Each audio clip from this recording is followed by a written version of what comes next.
Hey everyone, welcome. I wanted to talk about managing our time from a woman's perspective because there's all these books. This is The Power of Full Engagement. I took a course on Stephen Covey years and years and years ago when I was like in my 20s. So that's like 30 years ago at least. There's the 12-week year. There's all these books, which for the most part are written by men. Like all the books that I've read and all the materials that I've read are all written by men. And it's really about how to be a really good type A is what the books are about. And there are different perspectives, like there's managing time and then there's also managing energy. That's what this one is about, which is fascinating, I do have to say. And I did learn some things from there. But again, all the books are written by men. And so I wanted to just put in some of my perspective about this. So the first thing is, well, first of all, I'm a type A personality for sure. I learned it really young, and in my business career when I was younger, in my 20s and 30s, I just was all work, and efficiency and productivity. And then I had kids. Hi, Samantha. Hi, Deanna. So I was super productive, and then I had kids, and type A personality does not work with kids.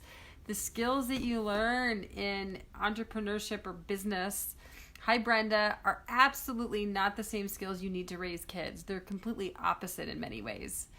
And so I found myself like, what the heck do I do here? And I had to really, I had to learn a whole new way of being. I mean, first of all, I will say that I think you get, your hormones change when you give birth, and you're getting oxytocin and you're getting these chemicals in your body that help you to bond.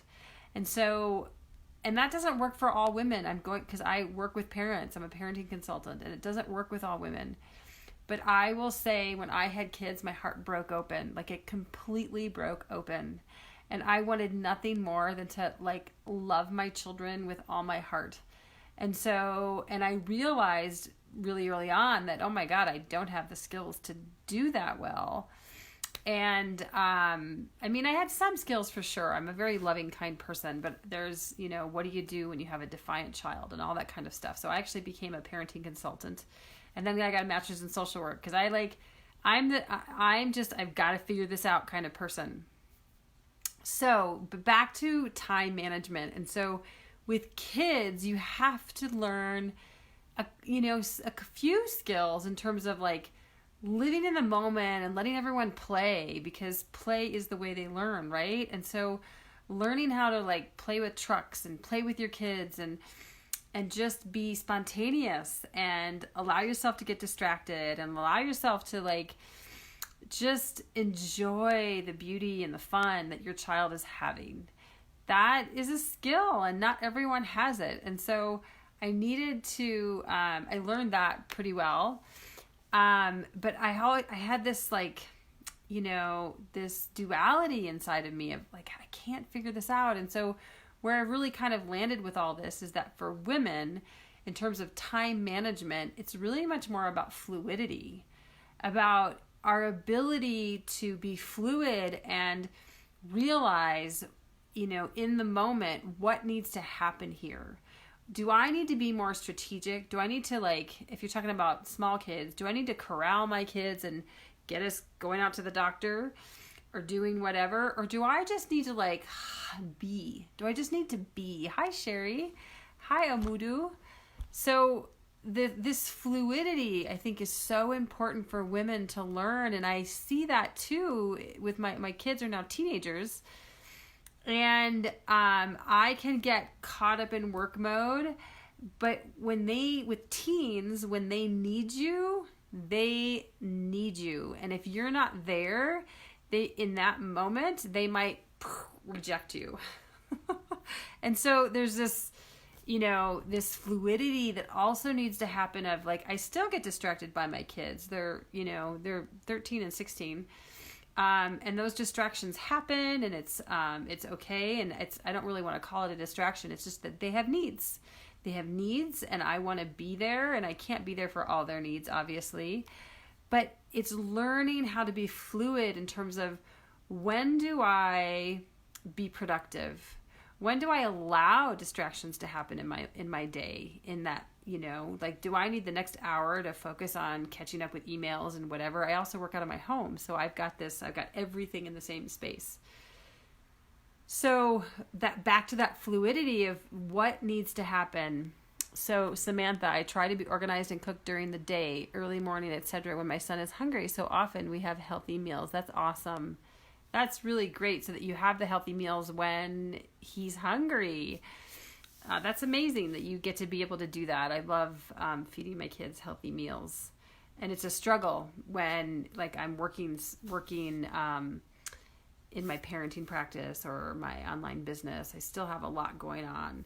So, but I do a pretty good job of feeding them healthy meals. So, and this is an example. Do I answer questions or do I stay on point? Right? Like, that's about being fluid. And in this moment, I felt like answering the question. But I also want to finish what I'm thinking about in terms of this fluidity of, there's the other aspect of, if we want to move our life forward, can we allocate time, the necessary time, to be able to do that? And I oftentimes think of those things as being the things that are important but not urgent. Those are the things typically, and that's a Stephen Covey, a long, long time ago, concept of, how much time can we spend on that? And in truth, like, for me, the way I've set it up, one of the things that this 12-week book talks about, the 12-week year, is blocking your time. And they've got this system for different types of blocking your time. Hi, Ty and Renee. And so I'm a big fan of blocking my time. I mean, I can't do it all day, every day, but I definitely, the way I do it is I look at, where can I have a 3-hour block of time that I'm just focused? I don't answer phone calls. I have zero distractions, and I'm just really focused on, and this is not email time. This is not, a social media time. This is time to work on the things that help to move my family forward. So working on, my long-term vision, working on what it's going to take to get me to my long-term vision, how I can do that. So those are things that are important but not urgent, and you want to be able to block out some time for that. As it's different for everybody, I guess, in terms of what they can do. What's the book called? Well, there's a few books I like. This is called The 12-Week Year. I know this is backwards, but it's The 12-Week Year by Brian Moran and Michael Lennington. That's one. And this is just about creating processes, visioning and processes to get things done in a 12-week period. The other book I really like is The Power of Full Engagement, and this is about managing energy versus time. And it's really, the thing that this gave me is really about taking mini breaks, just little tiny mini breaks. And that's the other thing about women that I'm going to say that books don't really address, is that we manage so much for everybody. We manage so many things. And just managing our children is a huge, huge task. When I think about, by 7:30 in the morning, I've made 6 meals. Typically, like, I've made their breakfast and their lunch and mine, and I've made 6 meals by 7:30 in the morning every single day. And so the amount of energy that takes is significant. And so what I would say about women is that we need more than mini breaks. I think mini breaks are awesome, but I think that we need to take a walk, right? Like, we need to get outside and breathe. We need to meditate. We need to stretch. We need to do yoga. And the older I get, the more I feel that. Hi, Katie. And so those, we need to be able to refuel in order to provide all the support and all the love and care and attention that we provide to our family. We need to refuel. Another way that I refuel, you've probably heard me talk about this before, is this listening partnerships, where I share listening and with another adult, and we take turns. And so I just talk or cry or And someone listens to me while I do that. And then we trade and I listen to them, whatever they need to talk about. And so that's something I do as a regular practice to help me refuel. And that's not something that these books written by men ever talk about. And so we need to build it into our day, at least I would say 2 real breaks, at least a half an hour, where we can just focus on refueling. Whether it's, it's some kind of movement is so important to us as well. And this makes us, better people. This makes us able to connect with people more. This makes us more productive. So, and I would say if you, I tend to, as a woman, look at my day as a 24-hour cycle. I don't look at an 8-hour workday. I'm working at night a lot. And so, I really take a look at, 3 to 4 breaks throughout my day. How can I do that? Can I take a walk? I do an afternoon meditation every day. That's one of my breaks, and that's only 15 to 20 minutes. It's perfect. And so, yes, building in breaks to your day, I think, is important. And that's all part of that fluidity, is learning how to, go in and out of yourself. Like, when are you supporting others? When are you supporting yourself? That's part of that fluidity. Thank you so much for the hearts. Yeah, let me know if you are interested in what I'm saying. So, that again, books don't talk about this. Women are so different than men. And so we need to we get better if we practice this, because we're not taught this as girls. We're not taught this as young girls. But we need to sometimes just support ourselves. I need to refuel and recharge. I need to get away. I need to have quiet. I need to have peace. I need to have nature. I need to have birds. I need to have trees around me. When we need to have these things, we should get them. We should be able to do that. And so, and then, there's times too, I wanted to talk about multitasking as well and productivity. So there's time, so research shows very clearly that multitasking does not make us more efficient. Multitasking actually takes away efficiency. The other thing about multitasking is that we cannot put our attention on multiple things and do that well. So having a conversation with our child as we're texting, for example, is not something that's helpful. And so, so totally interested in what you're saying, Samantha. My mom used to call it selfish to self-care. I know I was called selfish when I was young. I mean, not that I felt like it was self-care, but when I needed to take care of myself, and I was someone who took walks in the woods as a young girl all the time. I lived in the woods, and I was called selfish all the time. And it's just so not the case. We need to refuel. It's so simple.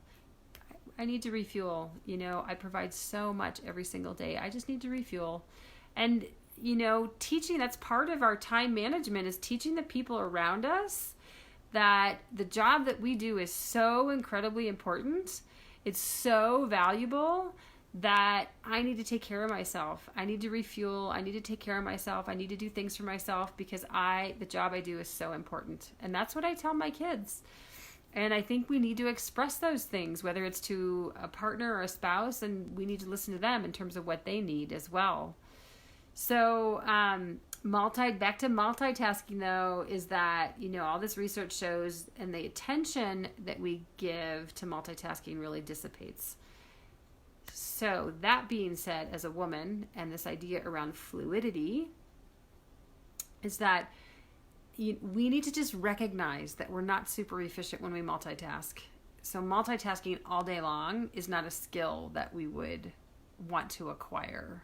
It's considered a virtue in our culture. And I remember in my 20s when I was an administrative assistant in my first job. And I was so proud of how quickly I could multitask. And now that I'm 53, I have zero pride in that anymore. I could care less if I'm trying to multitask.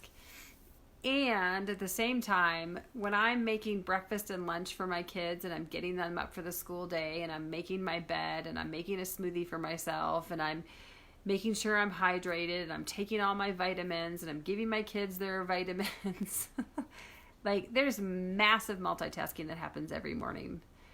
And that's okay. Like, that's me being in mom mode, and I'm getting things done, and I'm making sure everyone has what they need, and I'm getting us all at the door. So that's my multitasking moment. It might happen sometimes at dinner, but we're slower paced at dinner time for sure.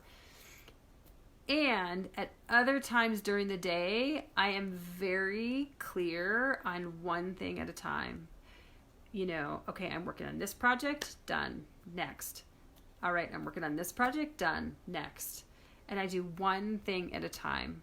And I do feel that that helps me to be more efficient and productive to be able to do that. I don't like to multitask. It doesn't feel good anymore. So that might be age related. But just to keep that in mind of that fluidity of, yeah, there's times we're going to multitask. Hi, Liz. There's times we're going to multitask.